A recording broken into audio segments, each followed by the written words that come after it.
Hola, hoy estoy en un Volvo V90. En este video te mostraré cómo gestionar las preferencias de ruta y guía.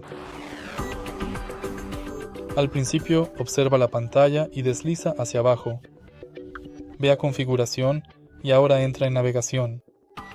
Entra en ruta y guía y aquí puedes cambiar el formato de la hora de llegada entre ETA y RTA. Puedes cambiar el nivel de guía por voz entre ninguno, bajo, medio y completo. Puedes cambiar. Elige diferentes modos de tipo de ruta entre rápido, ecológico y panorámico. Y a continuación puedes activar o desactivar el aprendizaje de rutas, seleccionar evitaciones y sugerir gasolineras.